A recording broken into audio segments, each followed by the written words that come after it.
The art of making a live-action movie is taking the source material and make it worse.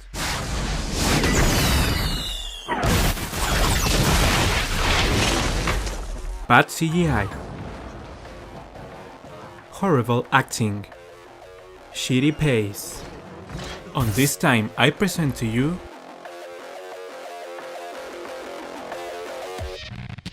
Gantz.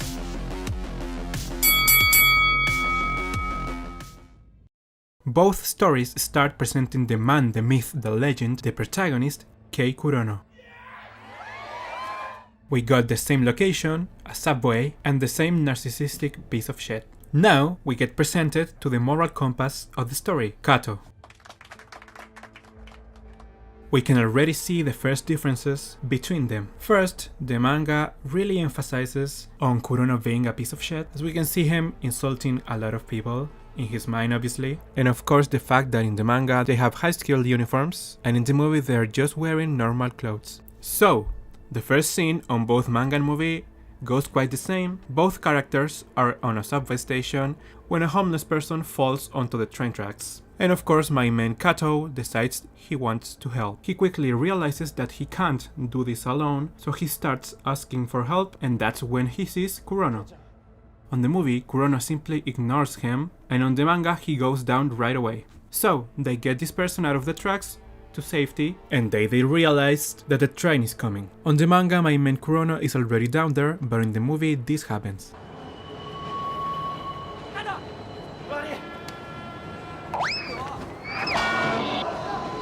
And that's how they die.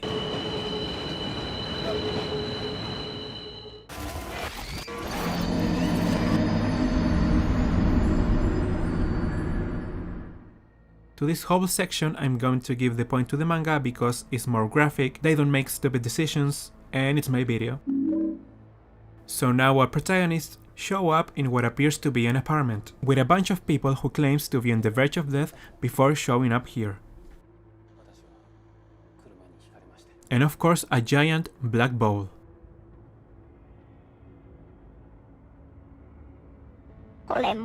Then they realize that they are trapped there, and something strange starts to happen. Somebody starts materializing in front of them. This is pretty much a one-on-one from the manga. Of course the manga shows a little bit more, and this is probably the reason why they didn't make them high school students, because this series can get super adult sometimes. And I will give the movie a point because this visual effect just looks so cool, and it's exactly how I imagine it would look if it was real. Deserved point. So, after learning that the girl tried to commit suicide and learning the fact that everyone in this room materialized just like the girl, the giant sphere starts making some noise, confirms everyone is dead, and gives everyone a mission.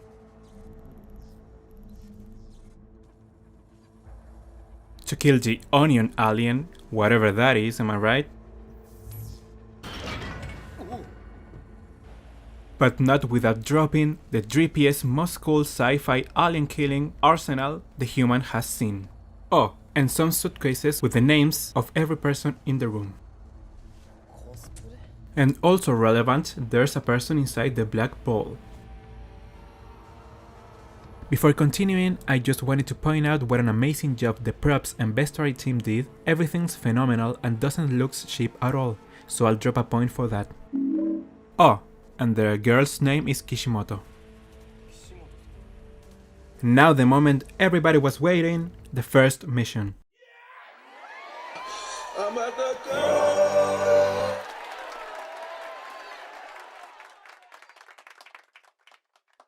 So, every person that was in the room was teleported somewhere, and that's where Nichi, this guy, starts telling everybody that this is a TV show, saying that he's the son of the producer, and everyone is like... But then he says that the person who kills the onion alien gets $100,000. Obviously it's a lie, to make them do what the ball said. Now the whole section, it's pretty much a tie, but the manga is more explicit, and when explicit I mean boobs. There are some different characters, but they don't really matter. You'll see why. And there's some little differences. For example, on the movie, is my girl Kishimoto the one who puts on the suit, but in the manga is Kurono. This will have some relevance later. You know, let's give the point to the manga. We have boobs, so why not? Now going back to the mission, and against all odds, here he is, my man, the onion alien, and goddamn, he's ugly. Love that. Reminds me of my little sister actually. So they find the onion alien, of course still believing this is a TV show. Everybody says like, oh my god, these practical effects looks insane. Then the alien sprays them with some slimy stuff and runs away.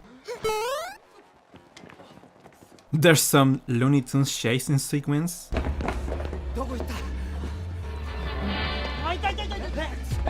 Until they just corner the alien.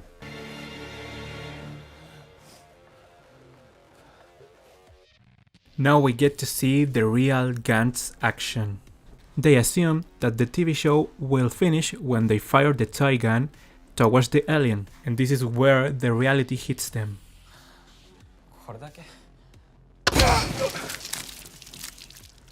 You can tell that this is the section where they used all this budget they had. It looks so freaking cool.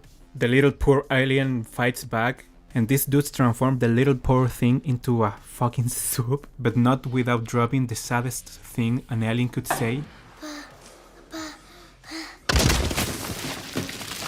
In my opinion, the movie right here does it better. It's brutal, it's sad, it's nasty. I just love that. So of course a point to the movie.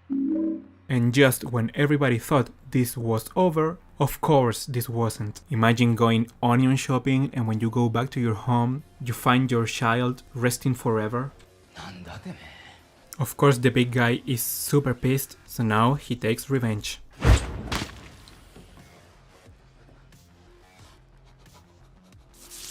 Reading the manga, this is exactly the part when I said, holy shit, I really like this. So Papa Alien uses this guy as a shield from the guns, which leads at the best kill in this movie. On the manga he just uses him for one shot and then he just crushed his skull. Believe me when I say this, I really like both, but I think in the manga it's more personal, you know, so I'm going to give the point to the manga. The big alien ends up killing everybody except for Kato, and that's when the protagonist Kei arrives. So the movie starts building some tension like, oh my god, is Kato going to die now? But of course he's not. And who saves Kato? The protagonist? Hell no. Kishimoto, my girl.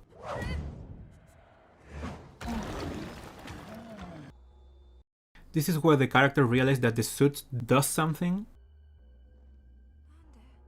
Now I gotta talk about the manga because things are done a little bit different. So after the alien kills everybody and it's just Kato left, they have like a mini fight. That's when Kei and Kishimoto arrives, but as soon as they see the massacre and this alien, they just run away. First, Kei leaves Kishimoto behind. While running, he realizes that the suit gives him like super speed, super jumps, and super strength. So now he decides to fight back and he beats the shit out of this alien. It's a little bit sad, honestly.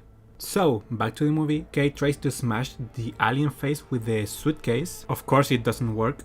And to save the day, Nishi appears out of nowhere, revealing that the suit can also make you invisible, and showing off his arsenal.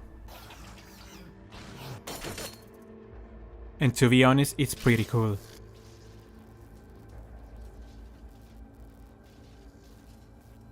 So, the alien is captured. Nishi gives Kei the opportunity to kill it. He can't do it, so Nishi finishes the job. And they all get teleported back to the apartment room.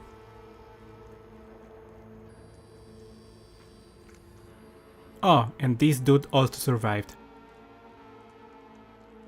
This is where everybody starts asking Nishi questions. Here he reveals that the boss's name is Gantz and that after every mission they are going to get points. And this mission in particular only Nishi got a few points.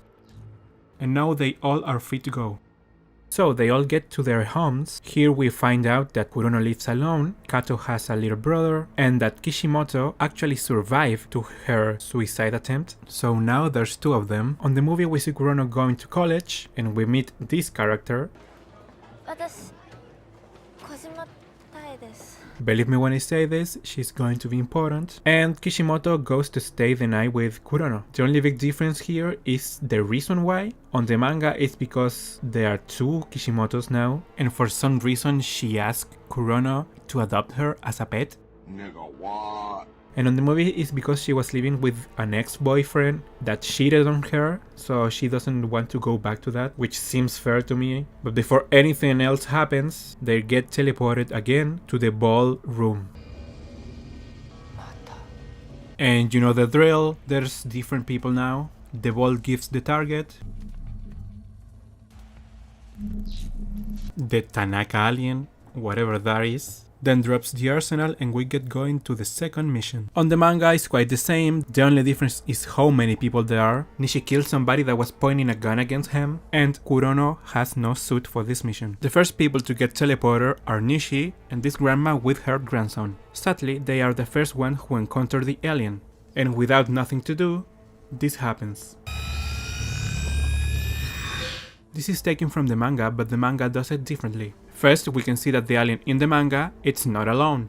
He's with many little chickens. And the grandma and her grandson have to go against two of them. And of course, without knowing why they are here and what to do, the grandma tries to protect her grandson, without succeeding. Of course, that's a point for the manga. On the movie, Kurono is the first one to fight one of these aliens. I don't know why, but when I saw this alien on the movie, I couldn't stop but laughing. I mean, look at this dude. Now, and without wanting, Nishi joins the fight. On the manga, the alien gets pissed because Nishi kills one of the little chickens, and in both versions the alien beat the shit out of Nishi. Of course, Kato, the moral compass, tries to help. Here we can see that the suit has more to offer, but sadly it was too late because Nishi ends up dying. And with his last breath, he reveals that if you obtain 100 points, you also have a second option, which is to revive a friend.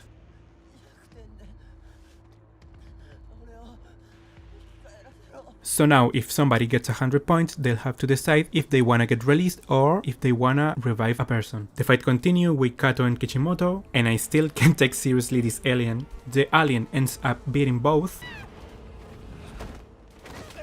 And that's when Kurono steps up, and with stepping up, I mean a goofy ass fight.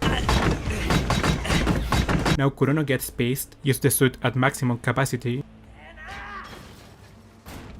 and just when you think the alien is going to be the winner, of course he's not. He's not going to kill the protagonist. And we get to see for like 2 seconds the real form of the alien. A space chicken and a big ass explosion. Now, before returning to the Black Sphere room, I gotta talk about the manga. First, on the manga we get the chicken reveal when Kato is defending Nishi. I just love the way Kato was hugging him so hard that he squeezed out this alien bird. So for the kill, the point is for the manga. Also in the manga, there wasn't just one alien bird, it was a flock of birds. Additionally, Kurono has to fight in the nest of them. And on top of that, there is like a super alpha mega bird that almost kills everybody, and it's my man Kurono, without a suit, the only one who kills it. So, on the movie this mission felt pretty much underwhelming. I had high expectations for this one because the first mission did it so well and this one did it so bad. So as everyone expected, the point for this mission goes to the manga. Now everybody goes back to the ballroom and the only one who got points is Kurono. Everybody goes back to their homes, we see Kei training, Kato and Kishimoto have some intimate time talking about their feelings, and this girl comes back again. So up until this point this movie felt pretty down to earth, but now when this pretty girl starts flirting with the protagonist, that's when the reality shocked me, and I remember that this is a science fiction movie. But of course this is Gantz, and now we go to the last mission of this movie. As always, there's new people, and I know what you're wondering, anime watchers and manga enjoyers, and the answer is no. Sei does not appear on the live action, and she does not make a baby, with Kurono. We already know the drill, we get a target to kill, and we get going. It's the exact same location on the movie and the manga, but things are going to develop on different ways. On the movie, they just casually kill one of the big aliens.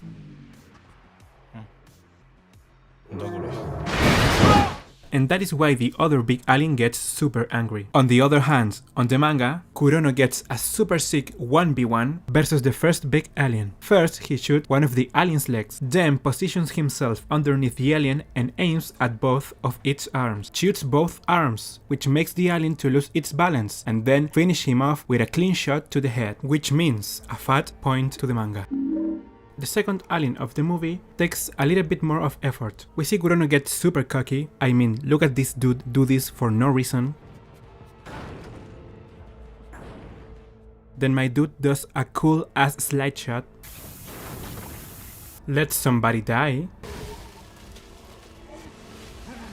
And finishes the job.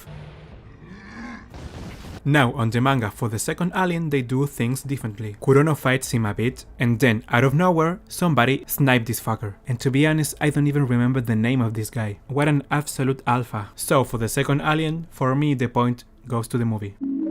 On the movie, after killing the second alien, they go inside a sort of museum, I think, and that's where the real threat is waiting for them. I don't even know how to call it, so I'll just say the third alien. And before the action starts, I have to go to the manga again. So, as I said before, things are pretty different. There are many fights that don't happen on the movie, but there are two specific ones that do happen. So I'll get through the ones that don't happen very quickly to focus on the ones that do on the movie so we can compare.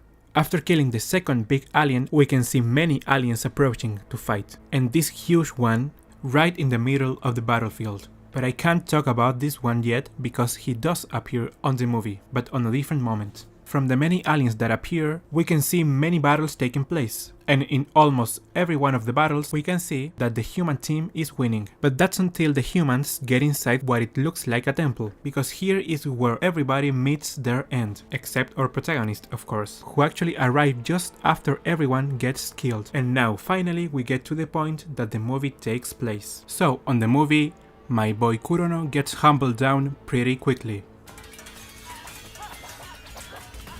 Kato saves him, and with Kurono out of the battle, the only hope left is our moral compass. And look at this sick ass shot.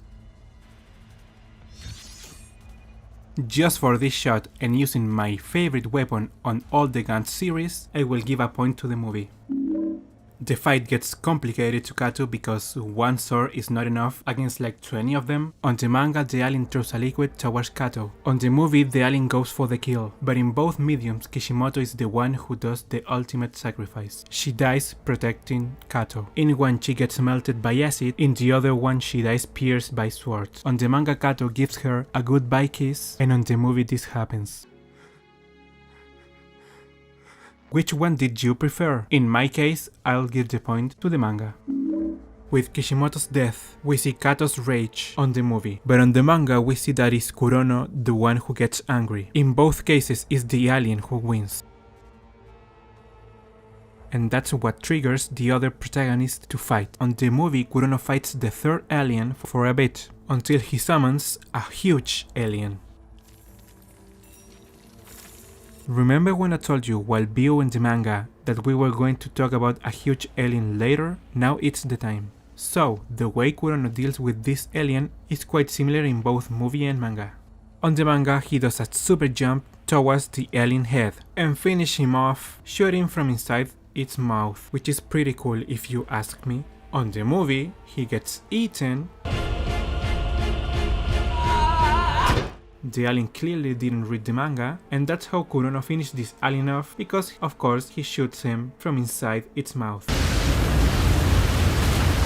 And sadly, Kato also dies. And where did the alien with many arms went, I have no idea, because this is the end of the third mission on the movie. Going back to the manga, Kato has to fight the last alien. He gets a clean shot on the alien, and we get to see a manga exclusive transformation. I don't know what the fuck this is, it's so grotesque and I fucking love it. And my man, Kato, finished it off with style. And for everyone's surprise, the alien had one last attack. The mission ends, and the only survivor is Kurono, just like in the movie.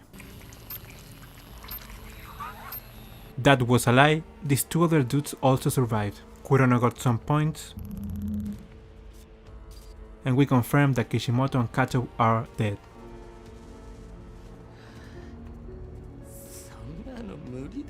And of course, Kurono loses all hope. And what's the cure for that? Of course, going into the train tracks. That was a joke, guys. The cure for that, of course, is love. And the movie ends with Kurono taking care of Kato's brother and getting ready for the next mission.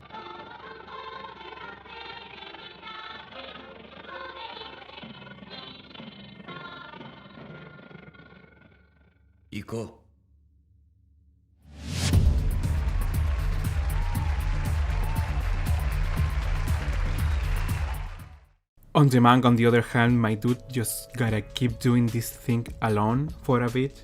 And of course the story continues, but that doesn't cover this movie. So for this time our winner is...